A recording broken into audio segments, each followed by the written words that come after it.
Hi guys, Ian Johnson from DriveSuccess.com.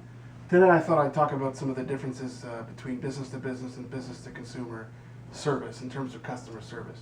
So one of the reasons why I wanted to cover this topic is because I got a lot of customers that operate in business to business environments and they try to apply a business to consumer mindset. So we don't want that to happen.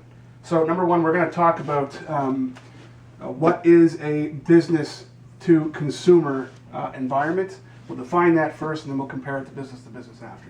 So looking at a business to business environment, the first thought that should come to mind is something along the lines of, a restaurant, okay? And maybe fast food, okay? And then perhaps something like Home Depot, okay?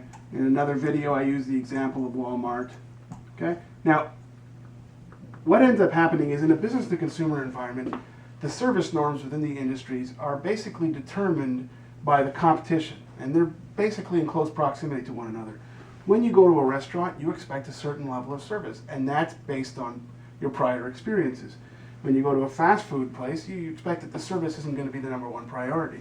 When you go to Home Depot or Walmart, you expect to be able to ask people for help in the aisles.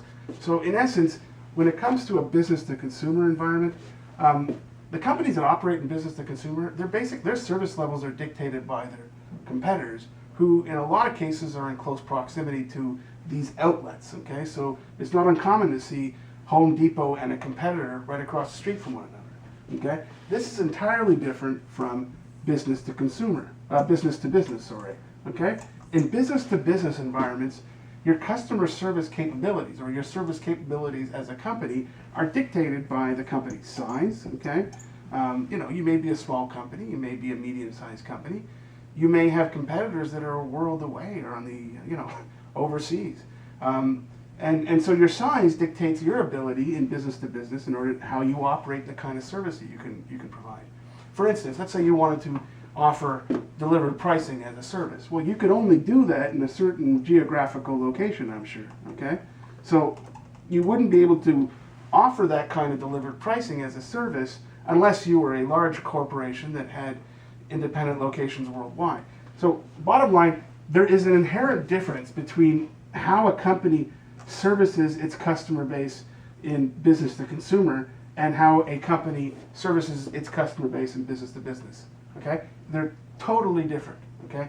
And what that leads us to is the third point, which is the importance of defining your service capabilities. Okay? And the reason why you must define these capabilities is because it goes to how you manage your customers' expectations. Keeping in mind that your company is a certain size, you can only do a certain number of things within your service capabilities, okay? So you may not be able to do the kind of things that your competitor can do, but maybe you can do something differently. When you itemize what you can do as a company in terms of your service capabilities, this is the tool that your salespeople use to manage your customers' expectations. But you can only do this properly when you understand the inherent differences between a business to consumer and a business to business mindset. Business to business, you don't have to always match your competitor's service capabilities. In business to consumer, sometimes you're forced to. So that's pretty much it. Business to business versus business to consumer service levels. Understand these differences, define your service capabilities, sit down with your customer, manage your expectations. So take care. Ian Johnson, DriveSuccess.com. Bye-bye.